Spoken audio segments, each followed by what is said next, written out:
Please, can you kindly introduce yourself? Yeah, my name is Mike Arnold. People in Nigeria, some of them call me Earth Shaker. I've been to Nigeria 16 times as a missionary, and I build and run schools and displacement camps across the FCT. We have about 650 full-time students, and I'm advocating for a free nation. I believe Nigeria can be a great premier nation, an example nation on earth, if the stranglehold of tyranny is broken. I served a term as a mayor of the city of Blanco, Texas, my hometown. It's north of San Antonio, west of Austin, a small town in the Texas Hill Country. When you met with the former foreign affairs minister in Nigeria, did you ever raise the issue of Nnamdi Kanu? No, I wasn't well versed on it at that point. But this was in 2024, so he hadn't been convicted and sentenced to life in Sokoto at that point. But I raised vociferously the issue of the displaced, and that has been and remains my number one motivate. Everything I'm doing, people ask, why are you doing this? Well, I want my friends in the displacement camp to be able to go home in peace. That's what it comes down to. And the deeper you get down that hole, that rabbit hole, the more you realize that the only way that can ever happen is if this entire system is torn down and a new one put in its place. They'll never go home in peace under this current system, ever. It is not possible. Have you ever raised the issue of constitutional reform with anyone within the Nigerian government? Not to my recollection, not directly, no. Are you still in contact with anyone within the Nigerian government? I got their WhatsApp numbers, but will they talk to me? I don't know. After my press conference on October 14th, that same day, the Nigerian government convened an emergency Senate meeting to address it. I'm sort of persona non grata. If I was a Nigerian, I would have been killed a long time ago. Why does Mazi Nnamdi Kanu continue to be regarded as a polarizing figure in Nigeria today? And what does that say about Nigerians' handling of dissent and separatist movements? What's interesting, and I never studied his teachings that much at all, really. But I find that I'm saying a lot of the same things he said. Like I said, I didn't do any archaeology to find this stuff. It's all in public record. But he spoke truth about the evil regime, about the machinery behind it. There are statements that I know he made that out of context, I have a hard time defending, but I'm not going to, like I said, out of context, I'm not going to get into that. I do know this. Nelson Mandela was a lot more of a violent person with a history and track record of violence than Kanu ever was. And just the way he was detained, he dual citizen, British citizen on British soil, like you, speaking words on a podcast like you, visited Kenya, and they illegally abducted him. No extradition treaty. It's been criticized by the Kenyan government, by the international community. Illegally returned and shows up in Nigeria, held for a long time, and then finally put on trial under a law that was no longer on the books. No law. And a kangaroo court, and he was sentenced to life in Sokoto prison. He's in the Sultan's private little collection up there, is what it is. Separate his case from the idea of separatism. Just look at, here's a human being, for words spoken in Great Britain, a British citizen, illegally abducted and then put through a kangaroo court, tried and convicted under a non-existent law, and then sentenced to life in the Caliphate prison. That's not right. That is injustice. That is tyranny. That's grotesque. His background is a lot more peaceful than Nelson Mandela's ever was. And I believe he will emerge as the Nelson Mandela of this. His crime was speaking truth to power, and they couldn't stand it. So, yeah, they're going to continue to call him a polarizing figure, call him a terrorist and all that stuff, which is about as hypocritical as you can get. The terrorists calling the guy. I put it this way: when you're in the darkness, turning on the light is terror. Truth is terror to darkness. And so, yeah, from that regards, he's a terrorist. He spoke truth to reveal their evil plans. He's polarizing because he spoke the truth in a nation of liars. So this week, the U.S. A member of U.S. Congress raised the issue of Nnamdi Kanu's detention and treatment and urged Secretary of State Rubio to liaise with the Nigerian government. Why do you think the issue of Maxi Nnamdi Kanu is still something that is popular in the U.S. political discourse? I don't know that it is. I mean, one representative, my understanding is, and it could go somewhere. I hope it does. But you see online, oh, the U.S. Congress. No, one congressman out of 400 and some odd filed a resolution. I don't believe there's a co-sponsor to it yet. So it hasn't been even brought to committee, and it certainly hasn't passed committee or the Congress yet. But it has been filed. So that's something. It's a human rights issue. Fundamentally, it's a human rights issue. The United States, if you recollect, Riley Moore came out and demanded the release of Sunday Jackson for the man who was convicted for self-defense. It's human rights, and again, separating his case from his call for separation, which, looking at the case on the merits of the case, it is nothing but a grotesque human rights violation. It is nothing but abject, lawless tyranny. And the U.S. has a history of standing up for human rights and standing against tyranny. So that's a proud tradition, and I'm glad that the representative did that, and I hope it goes somewhere. It's an injustice. Do you think the British government have done enough, given that Nnamdi Kanu is a British citizen? If you think they haven't done enough, why do you think they haven't done enough? I don't believe they've done anything. I think one word from them could get him released. They don't want him released because he was exposing their complicity in the Biafran genocide.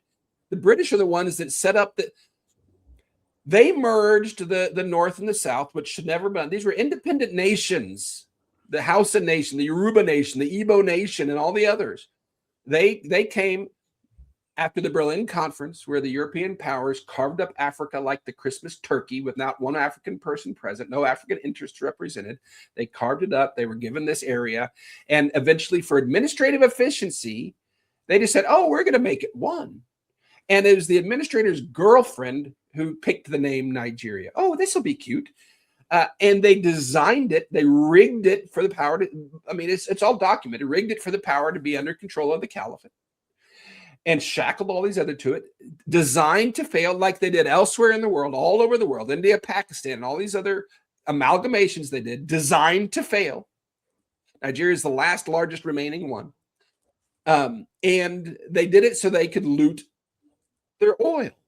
And if you look at it, they've looted in current terms about $2 trillion worth of oil from Nigeria in the last 60 years.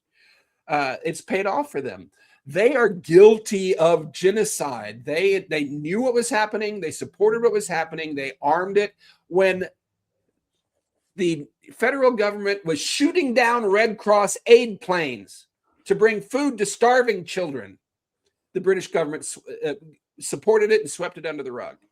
So yeah, I've done the math. If Biafra ever does get its independence, they will have a legitimate reparations claim for somewhere around $6 trillion.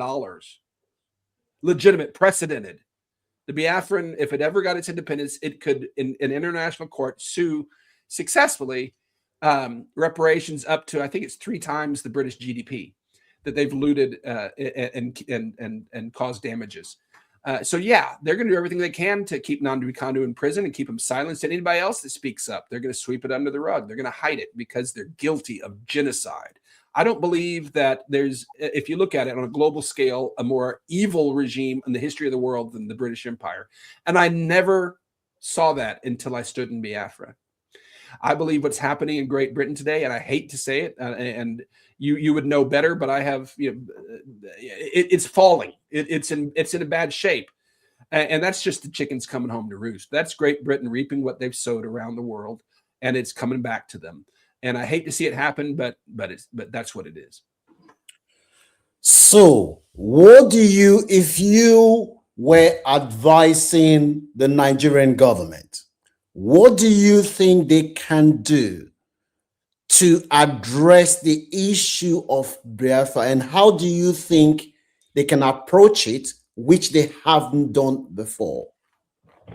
All that the Nigerian government can do that would be beneficial to Biafrans or any human being is to abdicate and disband and let the people build something that actually reflects the people and serves the people. There is nothing this system, this regime, this constitution, this government can do that will yield any benefit. It is designed to fail. It is designed to keep the people down. It is designed to keep the power in the hands of the North, the caliphate.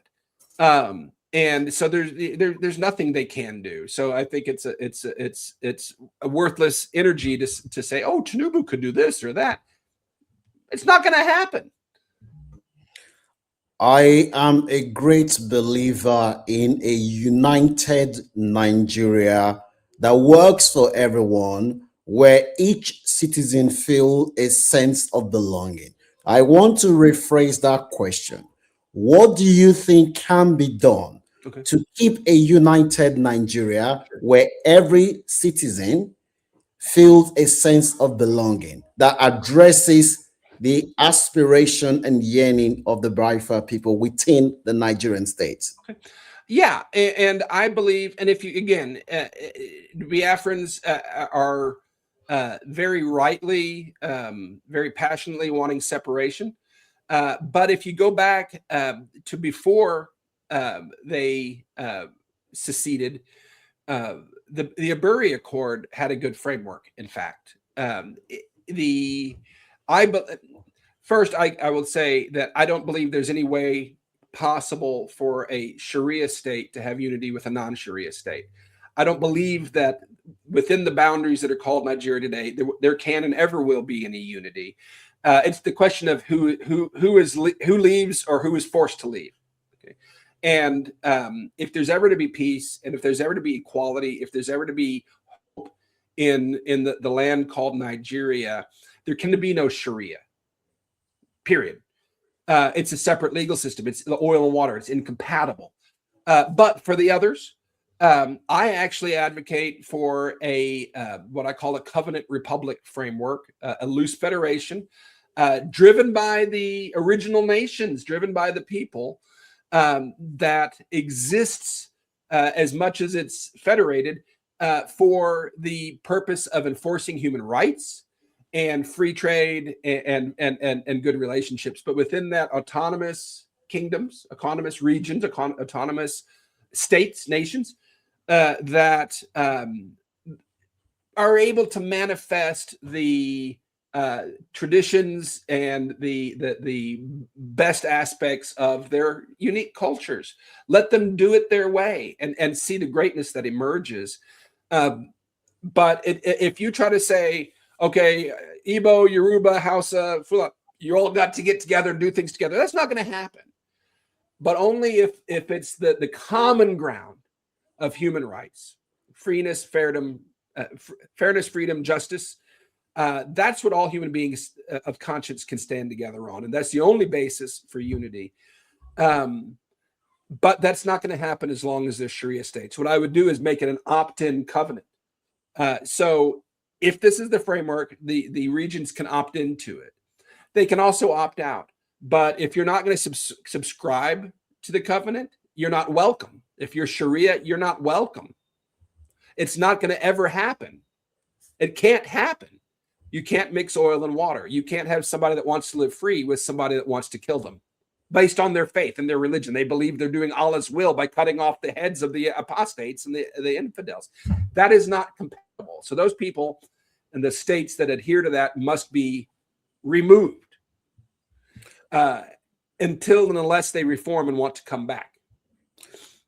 Some have argued that Sharia is a way of life for the Muslim people, and they have said that The problem is not Sharia. The problem is the Sharia that we have in Nigeria today is political Sharia. They have cited the example where since 1999, when Sharia was first introduced in Zamfara state up to date, no politician has ever been convicted under the Sharia system. But if a poor man or woman steals bread from the market, they end up having their hand amputated. So they said the issue is not Sharia. The issue is what General Olusegun Obasanjo described as political Sharia. So, rephrasing that question, do you think that within the conformity of the Nigerian state, you can have a system where if the North says Sharia is the way of life for them, true Sharia, not the political Sharia that they have today, can Nigerians can coexist under one federation unit? For instance, Mike, in the United States of America, which a lot of Nigerians often cite the American federalism as an example, New England and Texas, within one country, it's different laws. No, And it's not. That's a misunderstanding of the U.S. system.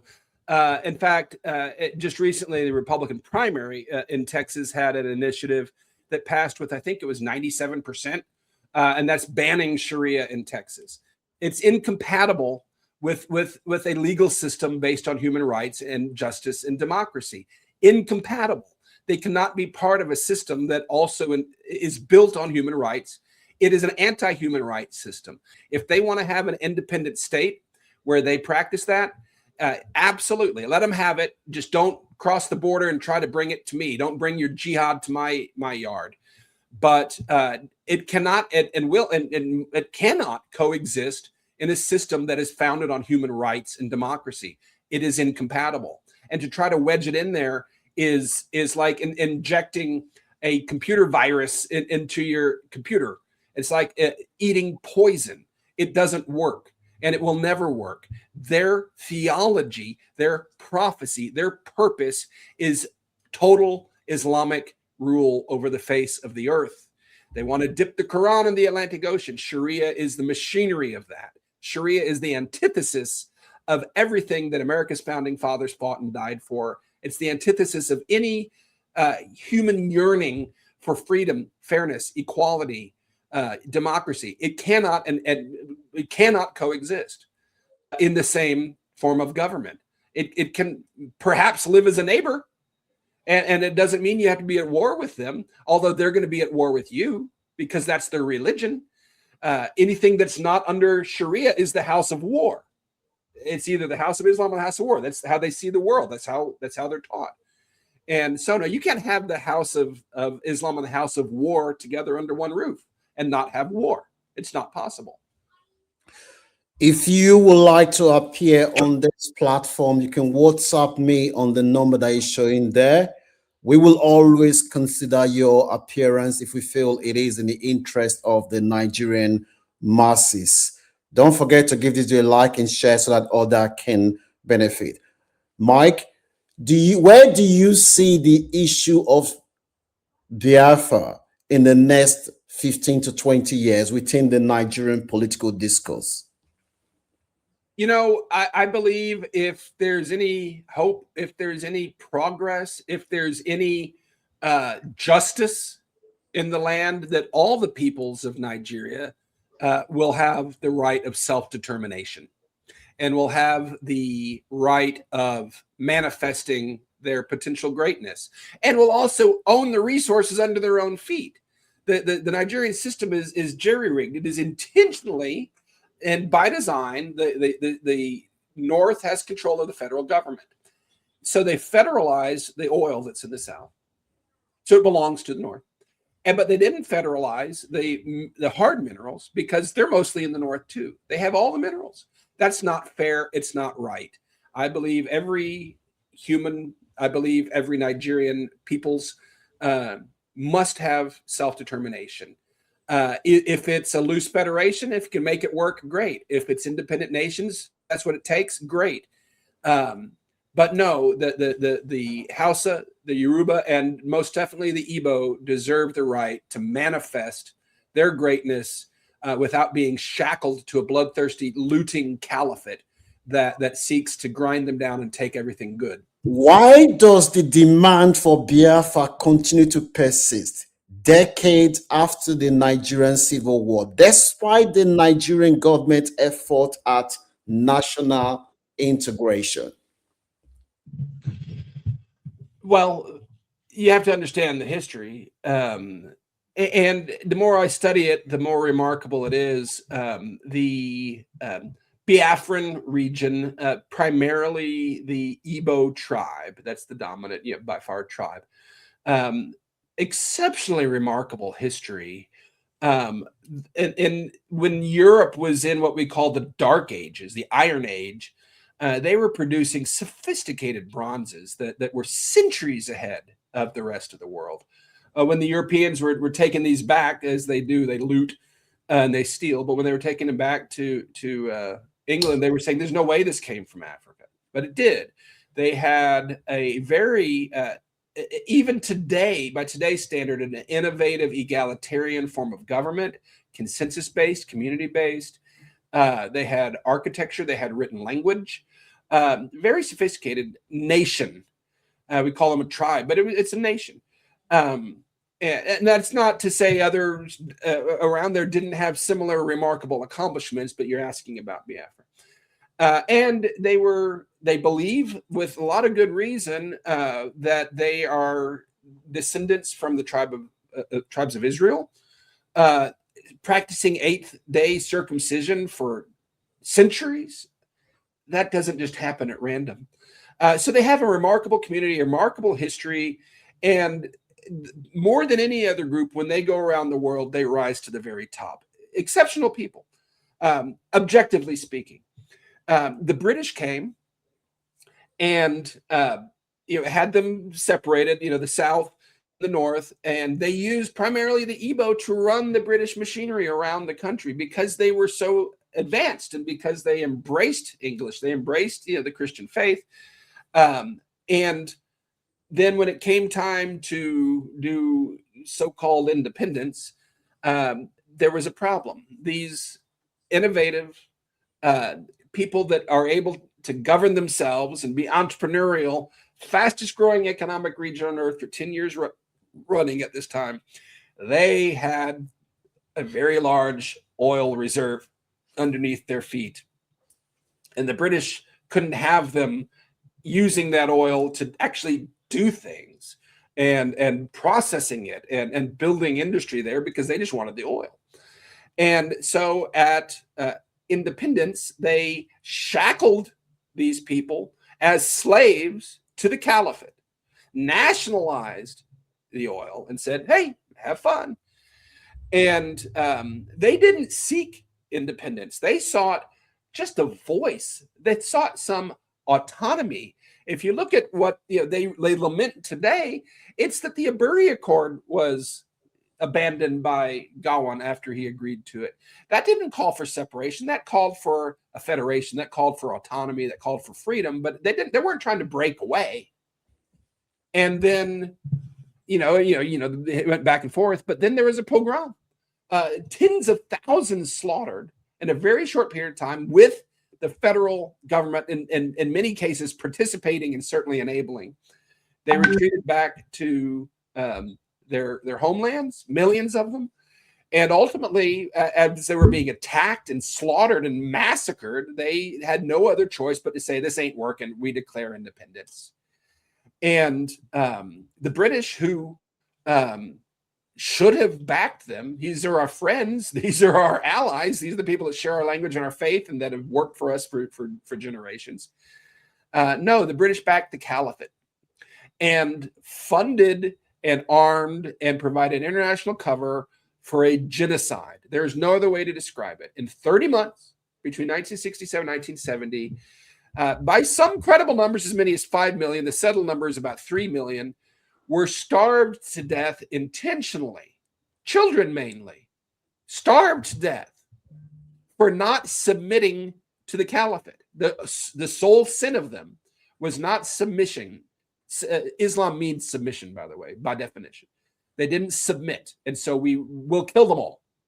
And eventually, they couldn't do it anymore. They were stacking their children's bodies at cordwood in the alleys of Owerri because they had no energy to bury them. And they didn't break, but they yielded. And all their wealth was confiscated. They're given 20 pounds each to start over. And look what they've done in a generation. They've rebuilt remarkably. But these are people that are under the thumb of a regime that killed 1/5 of their population by genocide in the living memory of many of them. That has since then, and that conflict, the death toll was 1 to 100. Okay, one federal person died to 100 Biafrans, and that's been swept under the rug. Period. Nobody on earth knows about it. Very few people even know about it. It's like the Nazis won World War II, and we're not allowed to talk about the Holocaust. And here they are, shackled to this regime that continues to mock them and marginalize them and grind them down because there's oil at their feet. It's satanic. It's diabolical. I believe in the right of self-determination for all peoples. There are Yoruba separatists. I believe the Hausa, it's been 200 years of the same treatment, unfortunately. I think the generations have become used to being under the control of the caliphate that decapitated them. But the dream of Biafra, I believe it could be a Wakanda. I think that's legitimately true. If you look at what they do when they leave there, if they could go back home, it would be enormous. It'd be the U.S.'s greatest ally, certainly in Africa, maybe the world. It'd be a shining example for all of Africa and the world. And that's why they're passionate about it. No people that I know of on earth have suffered such injustice and don't have memorials built to recognize it. Point of correction. The bronze that was produced in Nigeria was produced by the Benin tribe. And it was the bronze of the Benin tribe that the British looted in the 1897 invasion of Benin, which is now scattered around the world. The Igbos are not known to be people that they produce a lot of great things, but not bronze. My research says otherwise, but we can compare notes offline. Okay. And what is your message to the Nigerian government and the Nigerian people on the way forward with respect to how they can build a united Nigeria where everyone feels a sense of belonging? I would encourage the leaders of the Nigerian government to get while the getting's good. Take your loot, take your ill-gotten gains, and leave before it becomes impossible for you to do that. I believe that justice is coming. I believe that a new system is coming. And it'll either become easier or it'll be harder, but it will come. To the people of Nigeria, I would say rise up and break the shackles that these evil people have put on you. You are living under a tyranny. You may not even realize how bad it is, how evil the system is that holds you down. It's designed to grind you down. It's designed to fail so that they can keep looting and their international overlords can keep taking. So if the Nigerian government leaders, you're on the wrong side of history. Take your ill-gotten gain and disappear before it's done for you.